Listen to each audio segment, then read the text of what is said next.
Hello जय हिंद साथियों। तो क्या हाल चाल है आपके। आई होप कि आप सब अच्छे होंगे। तो साथियों आज की वीडियो का टॉपिक है यूपी पुलिस कांस्टेबल 2024 से।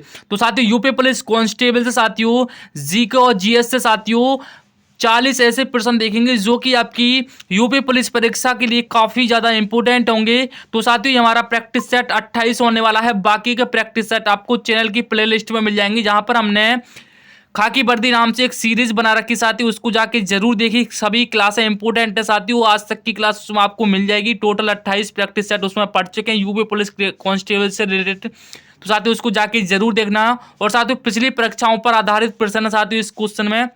तो साथियों क्लास काफ़ी ज़्यादा इंपॉर्टेंट रहने वाली है। ऐसा नहीं कि साथियों प्रीवियस ईयर वाले क्वेश्चन है, लेकिन उनके आधार पर साथियों क्वेश्चन एक प्रैक्टिस सेट में रखे गए हैं। तो साथियों एक बार इस क्लास को लास्ट तक जरूर देखना। तो साथियों क्लास स्टार्ट करने से पहले आप हमारे चैनल पर पहली बार आए हो तो चैनल को सब्सक्राइब करके वो वीडियो को लाइक जरूर कर देना, और साथ में बेल नोटिफिकेशन को ऑल पे कर देना, ताकि नई वीडियो की नोटिफिकेशन आपको सबसे पहले मिल सके। तो चलिए साथियों आज की क्लास का फर्स्ट क्वेश्चन आपकी स्क्रीन पर आ चुका है। गायत्री मंत्र का उल्लेख किस वेद में है। गायत्री मंत्र का उल्लेख किस वेद में है। यजुर्वेद, अथर्ववेद, ऋग्वेद, सामवेद। तो साथियों सही आंसर है ऑप्शन सी। ऑप्शन सी साथियों ऋग्वेद में गायत्री मंत्र का उल्लेख किया गया है। Option C Rigveda. अगला क्वेश्चन देखते हैं। इंग्लैंड के हाउस ऑफ कॉमन्स द्वारा भारत के किस गवर्नर जनरल पर महाभियोग चलाया गया था। बताइए साथियों किस पर चलाया गया था। वॉरेन हेस्टिंग पर, कॉर्नवालिस पर, वेरिजली पर, या फिर डी विलियम बेंटिक पर। तो किस पर चलाया गया था। तो सही आंसर है ऑप्शन ए। क्या ऑप्शन ए दूसरे प्रश्न का ऑप्शन ए बिल्कुल सही आंसर हो जाएगा। वॉरेन हेस्टिंग के ऊपर साथियों महाभियोग चलाया गया था। ऑप्शन ए बिल्कुल सही आंसर है। अगला क्वेश्चन देखते हैं। अंग्रेजों द्वारा कलकत्ता में निर्मित दुर्ग का नाम क्या है। बताइए साथियों अंग्रेजों द्वारा कलकत्ता में निर्मित दुर्ग का क्या नाम है। बताइए साथियों एक बार इस प्रश्न का सही आंसर। तो सही आंसर हो जाएगा फोर्ट विलियम। क्या फोर्ट विलियम बिल्कुल सही आंसर है साथियों। इसकी स्थापना 1781 ईस्वी में हुई थी। क्या इसकी स्थापना 1781 ईस्वी में हुई थी। चलिए अगला क्वेश्चन देखते हैं। सिखों के अंतिम गुरु निम्न में से कौन थे। बताइए साथियों सिखों के अंतिम गुरु निम्न में से कौन थे। बताइए सही आंसर क्या होगा। तो चौथे प्रश्न का ऑप्शन सी बिल्कुल सही आंसर हो जाता है। गुरु गोविंद सिंह साथियों सिख के अंतिम गुरु थे। बिल्कुल सही आंसर है।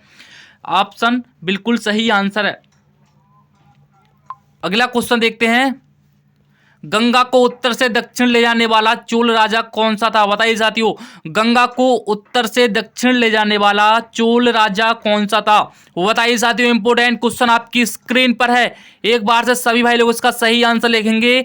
तो पांचवें प्रश्न का डी बिल्कुल करेक्ट आंसर हो जाएगा। राजेंद्र साथियों राजेंद्र था जो कि साथियों गंगा को उत्तर से दक्षिण की ओर ले गया था। राजेंद्र साथियों बिल्कुल सही आंसर हो जाएगा।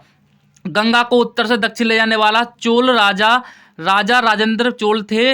1012 में साथियों उन्होंने 1012 ईस्वी में सिंहासन रूढ़ होने के पश्चात 1017 में 1017 में इन्होंने संपूर्ण श्रीलंका को जीत लिया था। आपको ध्यान रखना है 1017 में इन्होंने पूरी श्रीलंका को जीत लिया था। अगला क्वेश्चन आपका पहला दादा साहेब फाल्के पुरस्कार प्रदान किया गया। वो बताइए साथियों पहला दादा साहेब फाल्के पुरस्कार प्रदान किया गया किसको किया गया। वो बताइए एक बार से सही आंसर क्या है। तो छठे प्रश्न का ऑप्शन ए बिल्कुल करेक्ट आंसर हो जाएगा। देविका रानी शेरिक साथियों ने सबसे पहला दादा साहेब फाल्के से सम्मानित किया गया था। छठे प्रश्न का ऑप्शन ए बिल्कुल राइट आंसर है। अगला क्वेश्चन देखते हैं। तंजौर के बृहदेश्वर मंदिर का निर्माण किसने करवाया था। वो बताइए साथियों तंजौर के बृहदेश्वर मंदिर का निर्माण किसने करवाया था। राजेंद्र प्रथम ने, राजा राज ने, कुल्लोतंग ने, या फिर डी नरसिंहवर्मन ने। साथियों बताइए साथियों किसका निर्माण किसने करवाया था। बृहदेश्वर मंदिर की बात हुई है। तो सही आंसर है ऑप्शन बी। क्या ऑप्शन बी राज प्रथम ने साथियों इसका निर्माण करवाया था। कब करवाया था साथियों उन्होंने 11वीं सदी में इन्होंने इसका निर्माण करवाया था। आपको ध्यान रखना है। अगला क्वेश्चन देखते हैं। चार मीनार कहाँ स्थित है साथियों। चार मीनार कहाँ स्थित है। बताइए साथियों चार मीनार कहाँ पर स्थित है। तो करेक्ट आंसर हो जाएगा आठवें प्रश्न का ऑप्शन बी। क्या ऑप्शन बी हैदराबाद। जो चार मीनार है साथियों ये चार मीनार आपकी कहाँ पर स्थित है। तो सर जी ये तो हैदराबाद में स्थित है। आपको ध्यान रखना है। अगला क्वेश्चन देखते हैं, कौन सा पर्वत हिमालय श्रृंखला का अंग नहीं है? बताइए साथियों, कौन सा पर्वत हिमालय श्रृंखला का अंग नहीं है? बताइए साथियों, इसका सही आंसर क्या होगा? तो 90% का साथियों ऑप्शन बी बिल्कुल करेक्ट आंसर हो जाएगा। कुनसुन क्या कुनलुन क्या साथियों, कुनलुन बिल्कुल करेक्ट आंसर हो जाएगा ऑप्शन बी। कुनलुन पर्वत श्रृंखला 3000 किलोमीटर मध्य एशिया में स्थित एशिया की सबसे बड़ी यानी कि सबसे बड़ी लंबी पर्वतमालाओं में से एक है। आपको ध्यान रखना है, कुनलुन पर्वत तिब्बत पठार के ऊपरी क्षेत्र में स्थित है, आपको ये भी ध्यान रखना है। साथियों छोटे छोटे पॉइंट आपके एग्जाम के लिए काफ़ी ज़्यादा इंपॉर्टेंट होते हैं, मैं आपको इसलिए बता देता हूँ ताकि आपको भूल नहीं सकें। अगला क्वेश्चन है, भारत के पूर्वी तट पर स्थित पतन बताइए साथियों कौन सा है? भारत के पूर्वी तट पर स्थित पतन वो बताइए साथियों कौन सा है? तो 10वां प्रश्न आपकी स्क्रीन पर आ चुका है, लेकिन अभी तक किसी भाई ने सेशन को लाइक नहीं किया तो साथियों एक बार से लाइक कर दीजिए। चैनल पर पहली बार आए तो सब्सक्राइब भी जरूर कर लीजिए। तो 10वें प्रश्न का ऑप्शन डी बिल्कुल करेक्ट आंसर हो जाएगा, पारादीप और हल्दिया। पारादीप और हल्दिया साथियों ये भारत के पूर्वी तट पर स्थित पतन है, पारादीप और हल्दिया। अगला क्वेश्चन देखते हैं, भारत में अधिकतम कृषि योग्य क्षेत्र घेरने वाली फसल है? बताइए साथियों, भारत में अधिकतम कृषि योग्य क्षेत्र घेरने वाली फसल बताइए साथियों कौन सी है? चावल, गेहूं, चना, अलसी। बताइए साथियों क्या होगा सही आंसर? तो 11वें प्रश्न का ऑप्शन ए बिल्कुल करेक्ट आंसर है साथियों। चावल की जब खेती होती है तो सबसे ज्यादा जो कृषि क्षेत्र होता है साथियों सबसे ज्यादा घिरा हुआ होता है चावल की खेती से। अगला क्वेश्चन देखते हैं, यूएसए की राजधानी किस नदी के किनारे स्थित है? बताइए साथियों, यूएसए की राजधानी किस नदी के किनारे स्थित है? तो यूएसए की राजधानी वॉशिंगटन डीसी है। क्या वॉशिंगटन डीसी है यूएसए की राजधानी? पूछूं तो आपसे तो वॉशिंगटन डीसी हो जाएगी साथियों, जो कि पोमा यानी कि पोटोमेक नदी के किनारे स्थित है। क्या पोटोमेक नदी के किनारे स्थित है साथियों? आपको ये भी ध्यान रखना है, इसकी स्थापना कब हुई? 16 जुलाई। क्या 16 जुलाई आपको नोट कर लेना है, 16 जुलाई 1790 को की गई थी। क्या 1600 यानी कि 1790 ईस्वी में इसकी स्थापना की गई थी। आपको ध्यान रखना है 16 जुलाई 1790 ईस्वी में। साथियों यूएसए की राजधानी आपको पता है वॉशिंगटन डीसी हो जाएगी। और साथियों जो किस नदी के किनारे स्थित है तो आपको ध्यान रखना है पोटोमेक नदी के किनारे स्थित है साथियों, आपको ये भी ध्यान रखना है। और इसकी स्थापना 16 जुलाई 1790 ईस्वी में इसकी स्थापना होती है। क्या 16 जुलाई 1790 में। चलिए साथियों इंपोर्टेंट पॉइंट को देखते रहना। अगला क्वेश्चन है, जिस ग्रामीण रोजगार कार्यक्रम द्वारा प्रत्येक परिवार के कम से कम एक व्यक्ति को रोजगार देने का लक्ष्य है वह बताइए क्या है? इंदिरा रोजगार योजना, जवाहर रोजगार योजना, नेहरू रोजगार योजना, न्यूनतम ग्रामीण रोजगार योजना। वो बताइए साथियों क्या है सही आंसर? बताइए साथियों क्या है सही आंसर? 13वां प्रश्न आपकी स्क्रीन पर है और 13 का बी बिल्कुल करेक्ट आंसर हो जाएगा। जवाहर रोजगार योजना के तहत साथियों परिवार के कम से कम एक व्यक्ति को रोजगार देने का लक्ष्य किसका है? जवाहर रोजगार योजना का। अगला क्वेश्चन देखते हैं, प्रथम पंचवर्षीय योजना में सर्वोच्च प्राथमिकता किसे दी गई? बताइए साथियों प्रथम पंचवर्षीय योजना में सर्वोच्च प्राथमिकता किसे दी गई? कृषि, उद्योग, व्यापार, वाणिज्य। तो 14वां प्रश्न स्क्रीन पर है। तो साथियों सबसे ज्यादा कृषि को साथियों जो है सर्वोच्च प्राथमिकता दी गई थी प्रथम पंचवर्षीय योजना के तहत। प्रथम पंचवर्षीय योजना साथियों आपको पता है कब से कब तक हुई? तो ध्यान रखना है, आपको नोट करना है 1951 से 1951 से 56। क्या 1951 से 56 के बीच साथियों प्रथम पंचवर्षीय योजना शुरू हुई थी। आपको ध्यान रखना है, इंपोर्टेंट पॉइंट है, सभी को लिखते रहना। अगला क्वेश्चन देखते हैं, गरीबी हटाने के लिए पहली बार किस योजना में जोर दिया गया था? वो बताइए साथियों गरीबी हटाने के लिए पहली बार किस योजना में जोर दिया गया था? चौथी, पांचवी, छठी, सातवीं। तो 15वां सवाल स्क्रीन पर है और 15 में का बी बिल्कुल करेक्ट आंसर हो जाएगा। क्या पांचवी? 15 में का बी बिल्कुल करेक्ट आंसर हो जाएगा। पांचवी पंचवर्षीय योजना के तहत साथियों गरीबी हटाने के लिए पहली बार जोर दिया गया था पांचवी पंचवर्षीय योजना में। अगला क्वेश्चन है, उपादान लागत पर सकल घरेलू उत्पाद जीडीपी होता है। वो बताइए साथियों क्या होता है? 16वां प्रश्न स्क्रीन पर है, 16 का डी बिल्कुल करेक्ट आंसर है। जीडीपी में से इमदाद घटाकर और अप्रत्यक्ष कर जोड़कर साथियों तब आपकी जीडीपी निकल कर आती है।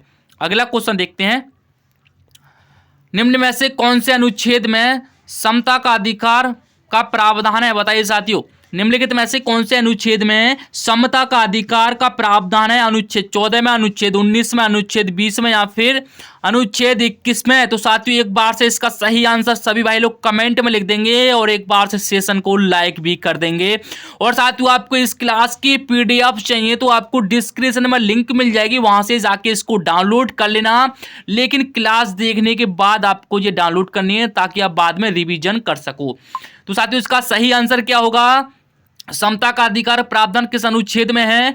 तो 17 में का साथियों, 17 का ए बिल्कुल करेक्ट आंसर हो जाएगा। अनुच्छेद 14, क्या अनुच्छेद 14 में साथियों समता का अधिकार का प्रावधान है। भारतीय संविधान में समता का अधिकार भाग 3 में वाणिज्य मौलिक अधिकारों के अंतर्गत अनुच्छेद 14 से 18 तक दिया गया है। आपको ध्यान रखना है 14 से स्टार्ट हुआ है और 18 अनुच्छेद में एंड हुआ है, आपको यह भी ध्यान रखना है। अगला क्वेश्चन देखते हैं, भारत के महान्यायवादी की नियुक्ति कौन करता है? वो बताइए साथियों एक बार से इस प्रश्न का सही आंसर। तो 18 का डी बिल्कुल करेक्ट आंसर हो जाएगा, राष्ट्रपति करता है, ध्यान रखना है। अगला क्वेश्चन देखते हैं, भारतीय संविधान ने राजनीति के निर्देशक सिद्धांत कहां से लिए हैं? तो कहां से लिए हैं सर जी? 19वां प्रश्न आपकी स्क्रीन पर है और 19 का डी बिल्कुल करेक्ट आंसर हो जाएगा। ये क्वेश्चन मैंने आपको कई बार करा दिया लेकिन बार बार आप भूल जाते हो। अगर आपको पता होता तो उसका आंसर आप पहले से ही कमेंट में लिख देते क्वेश्चन को देखते ही। भारतीय संविधान ने राजनीतिक निर्देशक सिद्धांत साथियों आयरलैंड के संविधान से लिए हैं। अगला ध्यान देखना, अगला है शून्यकाल किसका विवेकाधिकार होता है? बताइए साथियों, शून्यकाल होता है, जो शून्यकाल लगता है तो शून्यकाल किसका विवेकाधिकार होता है? प्रधानमंत्री, लोकसभा स्पीकर, विपक्ष के नेता, राष्ट्रपति। तो किसके बताइए साथियों कब लगता है? तो 20वां प्रश्न आपकी स्क्रीन पर है। तो 20वें का साथ में एक बार से आपको थोड़ी सी आपको जानकारी दे रहा हूं साथियों, बस नोट कर लेना। भारतीय संसद के दोनों सदनों में शून्यकाल प्रश्नकाल के ठीक बाद समय कहलाता है। इसका समय 12 बजे से 1 बजे तक का है। क्या इसका जो समय है साथियों शून्यकाल लगने का वो 12 से 1 बजे तक के होता है। ये लोकसभा स्पीकर के विवेकाधिकार पर होता है, यानी कि लोकसभा इस प्रश्न का बिल्कुल करेक्ट आंसर हो जाएगा। लोकसभा स्पीकर 20 का बी बिल्कुल करेक्ट आंसर है। अगला क्वेश्चन देखते हैं, एन इक्वल म्यूजिक के लेखक कौन है? बताइए साथियों एन इक्वल म्यूजिक के लेखक कौन हो जाएंगे? 21वां प्रश्न स्क्रीन पर है, 21 का डी बिल्कुल करेक्ट आंसर हो जाएगा। टी.एस. इलियट, क्या टी.एस. इलियट इसके लेखक हो जाएंगे। अगला क्वेश्चन देखते हैं, my best game of chess किस शतरंज खिलाड़ी की प्रसिद्ध पुस्तक है? वो बताइए साथियों किसकी है ये पुस्तक? इंपोर्टेंट रहेगी आपके एग्जाम के लिए। तो साथियों ये पुस्तक है विश्वनाथन आनंद की। क्या विश्वनाथन आनंद की ये पुस्तक है, आपको ध्यान रखना है। अगला क्वेश्चन देखते हैं, गामा किरण है, गामा किरण है, बताइए साथियों गामा किरण है। 23 में आपकी स्क्रीन पर है। तो गामा किरण क्या होती है बताइए साथियों? 23 का ए बिल्कुल करेक्ट आंसर है। 23 का ए बिल्कुल करेक्ट आंसर है। उच्च ऊर्जा वाली विद्युत चुम्बकीय तरंगें साथियों गामा किरणें कहलाती हैं। छोटी सी परिभाषा है, आपको इससे याद रख लेना है। वैसे तो काफी ज्यादा बड़ी देखने के लिए मिल जाएगी किताब में, लेकिन यहाँ पर आपको शॉर्ट में बताया जा रहा है। घरेलू मक्खी द्वारा फैलने वाला रोग बताइए साथियों कौन सा है? घरेलू मक्खी द्वारा फैलने वाला रोग कौन सा है? तो 24 का ए बिल्कुल करेक्ट आंसर है, हैजा। क्या 24 का ए बिल्कुल करेक्ट आंसर है, हैजा साथियों फैलता है घरेलू मक्खी द्वारा। अगला क्वेश्चन देखते हैं, मानव शरीर में पाचन का अधिकांश भाग किस अंग में संपन्न होता है? वो बताइए साथियों मानव शरीर में पाचन का अधिकांश भाग किस अंग में संपन्न होता है? एक बार से साथियों बताइए इसका सही आंसर क्या होगा? तो सही आंसर है छोटी आंत में। क्या छोटी आंत बिल्कुल करेक्ट आंसर हो जाएगा, छोटी आंत में साथियों। अगला क्वेश्चन देखते हैं, उत्तर प्रदेश में सबसे अधिक पुराना विश्वविद्यालय कौन सा है? बताइए साथियों उत्तर प्रदेश में सबसे अधिक पुराना विश्वविद्यालय पूछा है, बताइए साथियों कौन सा होगा? तो 26 का डी बिल्कुल करेक्ट आंसर है। क्या इलाहाबाद विश्वविद्यालय, इलाहाबाद में साथियों स्थित है। ये सबसे पुराना विश्वविद्यालय है यूपी का, आपको ध्यान रखना है। अगला क्वेश्चन देखते हैं, उत्तर प्रदेश में विविध शोध संस्थान है, निम्न में से कौन सा शोध संस्थान आगरा में स्थित है? बताइए साथियों एक बार से इस प्रश्न का सही आंसर लिखिए। यूपी जीके का क्वेश्चन है, आपके एग्जाम में काफी ज्यादा पूछी जाती है। यूपी जीके 4 से 5 नंबर की साथियों यूपी जीके आती है। अगर साथियों आपको यूपी जीके आपको पढ़नी है तो कमेंट करना, मैं आपको फुल एक वीडियो बना के लेकर आऊँ जिसमें 300-400 क्वेश्चन एक बारी में ही साथियों संपन्न हो जाएंगे, एक बारे में आपकी कंप्लीट करवा देंगे। तो बताइए इसका सही आंसर क्या होगा? 27 में का सी बिल्कुल करेक्ट आंसर है। क्या 27 में का सी बिल्कुल करेक्ट आंसर है। Area delivery research and defence institute साथियों ये आगरा में स्थित है।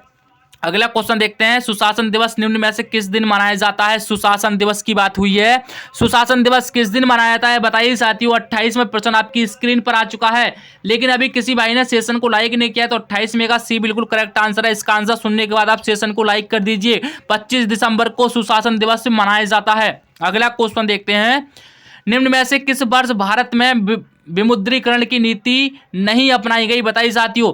निम्न में से किस वर्ष भारत में विमुद्रीकरण की नीति नहीं अपनाई गई।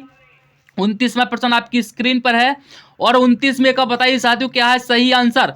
तो 29 का सी बिल्कुल करेक्ट आंसर है। बस 1999 ईस्वी में साथियों विमुद्रीकरण की नीति अपनाई गई थी, आपको ध्यान रखना है। अगला क्वेश्चन देखते हैं, उत्तर प्रदेश में प्रतिवर्ष होलिकोत्सव के अवसर पर लठमार होली का आयोजन किस स्थान पर होता है। वृंदावन, बरसाना, मथुरा, गोकुल में। बताइए साथियों कहां पर होता है। आपको पता है होली किससे खेली जाती है, तो डंडे से खेली जाती है। तो कहां पर खेली जाती है, बरसाना, मथुरा, गोकुल, वृंदावन। तो 30वां प्रश्न आपकी स्क्रीन पर है, और 30 का भी बिल्कुल करेक्ट आंसर है साथियों। ये क्वेश्चन मैंने अपनी कम्युनिटी में कम से कम 2 से 3 बार डाल दिया, लेकिन फिर भी आप यहां पर चूक गए, क्योंकि यहां पर क्वेश्चन ने अपनी लैंग्वेज बदल दी। यहां पर क्या किया, क्वेश्चन अपनी लैंग्वेज बदल दिया, बस आप वहीं पर मार खा गए। क्या वहीं पर मार खा गए। लाडले बरसाना में खेली जाती है, जहां पर होलिका उत्सव की बात हो और आपके विकल्प में बरसाना हो, तो आंखें मीच के बरसाना को लगा देना है। अगला क्वेश्चन देखते हैं, उत्तर प्रदेश में उच्च न्यायालय की खंडपीठ निम्नलिखित में से कहां स्थित है। उत्तर प्रदेश में जो उच्च न्यायालय है उसकी खंडपीठ कहां पर स्थित है। लखनऊ, इलाहाबाद, आगरा, मेरठ। 31 का बताइए साथियों क्या है सही आंसर। तो उत्तर प्रदेश में उच्च न्यायालय इलाहाबाद में स्थित है, इससे तो ठीक है। इसकी एक खंडपीठ लखनऊ में है। क्या साथियों, लखनऊ में आपको ध्यान रखना है। और उत्तर प्रदेश का उच्च न्यायालय कहां पर स्थित है, तो कहां पर है, इलाहाबाद। आपको ध्यान रखना है, इलाहाबाद में स्थित है, लेकिन इसकी जो खंडपीठ है साथियों वो लखनऊ में है। अगला क्वेश्चन देखते हैं, आईटी संशोधन एक्ट 2008 के अंतर्गत कौन सी धारा साइबर आतंकवाद से संबंधित है। वो बताइए साथियों कौन सी आतंकवाद से संबंधित है। एक 32वां क्वेश्चन आपकी स्क्रीन पर है, और 32 का भी बिल्कुल करेक्ट आंसर है। धारा 66F का साथियों, धारा 66F इसका संबंध आतंकवाद से है। अगला क्वेश्चन देखते हैं, पारिस्थितिक तंत्र के जैविक घटकों में होते हैं। पारिस्थितिक तंत्र के जैविक घटकों में होते हैं उत्पादक, उपभोक्ता, अपघटक, ये सभी। तो 33 का बताइए साथियों क्या है सही आंसर। तो 33 का साथियों सी बिल्कुल करेक्ट आंसर हो जाएगा। क्या, अपघटक। अपघटक साथियों बिल्कुल करेक्ट आंसर हो जाएगा। आपको ऑप्शन में ये सभी देखने के लिए मिल जाए, तो ये सभी आपको नहीं लगाना है। क्वेश्चन को ध्यान से और अच्छे शांति मन से पढ़िए, तभी आपको क्वेश्चन पता चलेगा। पारिस्थितिक तंत्र के जैविक घटकों में होते हैं तो अपघटक होते हैं, आपको ध्यान रखना है। अगला क्वेश्चन देखते हैं, भारत में हरित क्रांति को किसने सफल बनाया था। बताइए साथियों भारत में जो हरित क्रांति को किसने सफल बनाया था। 34 में आपकी स्क्रीन पर सवाल आ चुका है, लेकिन अभी तक किसी भाई ने चैनल को सब्सक्राइब और वीडियो को लाइक नहीं किया है, तो क्या कर रहे हो, जल्दी से लाइक और शेयर कीजिए और इस क्लास को आगे बढ़ाइए, ताकि दूसरे भाई भी इस क्लास को पढ़ सकें। तो 34 का सी बिल्कुल करेक्ट आंसर है। 34 का सी, MS स्वामीनाथन ने साथियों भारत में हरित क्रांति को सफल बनाया था, आपको ध्यान रखना है। अगला क्वेश्चन देखते हैं, वर्ष 2011 की जनगणना के अनुसार भारत में लिंगानुपात कितना है। वो बताइए साथियों कितना है। 943, 910, 905। तो 35 का बताइए साथियों क्या होगा सही आंसर। तो 35 का ए बिल्कुल करेक्ट आंसर हो जाएगा। क्या, 943। 943 साथियों बिल्कुल करेक्ट आंसर हो जाएगा। वर्ष 2011 की जनगणना के अनुसार भारत में लिंगानुपात 943 रहा। अगला क्वेश्चन है आपकी, नेशनल सिक्योरिटीज डिपॉजिटरी के अनुसार वित्त वर्ष 2023 में भारत में विदेशी पोर्टफोलियो निदेशक FPI का सबसे बड़ा स्रोत कौन सा देश था। चीन, सिंगापुर, जापान या फिर USA। तो क्या होगा सही आंसर, वो बताइए। 36 में का ऑप्शन ए बिल्कुल क्या, ऑप्शन डी बिल्कुल राइट आंसर। 36 का डी, USA बिल्कुल करेक्ट आंसर हो जाएगा। संयुक्त राज्य अमेरिका साथियों इसका बड़ा स्रोत था। अगला क्वेश्चन आपकी, किसी भारतीय राज्य के वित्तीय वर्ष 2022-23 में भौगोलिक संकेत GI टैग की सूची में शीर्ष स्थान प्राप्त किया है। केरल, तमिलनाडु, महाराष्ट्र, गुजरात। तो साथियों कहां पर हो जाएगा, क्या हो जाएगा इस प्रश्न का सही आंसर। तो 37 में का बताइए क्या है करेक्ट आंसर। तो 37 का ए बिल्कुल सही आंसर है। केरल बिल्कुल करेक्ट आंसर है। केरल बिल्कुल सही आंसर हो जाएगा। 37 का ए बिल्कुल करेक्ट आंसर है। अगला क्वेश्चन देखते हैं, हाल ही में भारत की अध्यक्षता में G20 समूह की 100वीं बैठक किस शहर में आयोजित की गई।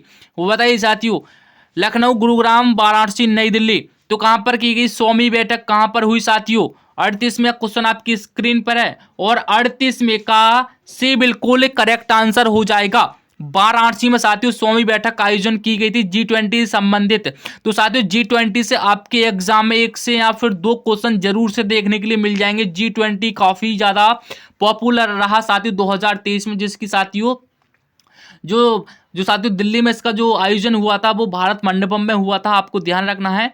तो नई दिल्ली में इसका आयोजन हुआ था, लेकिन जो 100वीं बैठक पूछ रहा है तो साथियों ये कहां पर हुई थी? वाराणसी में आयोजित हुई थी, आपको ध्यान रखना है। अगला क्वेश्चन देखते हैं, दिए गए अधिकारों में से कौन सा अधिकार वर्तमान में भारत के संविधान द्वारा मौलिक अधिकार के रूप में प्रदान नहीं किया गया है? तो कौन सा हो जाएगा? संपत्ति का अधिकार। क्या संपत्ति का अधिकार बिल्कुल सही आंसर है क्या? नहीं, सही आंसर नहीं है लाडले, ये सही आंसर नहीं है। तो इसमें सही आंसर क्या हो जाएगा?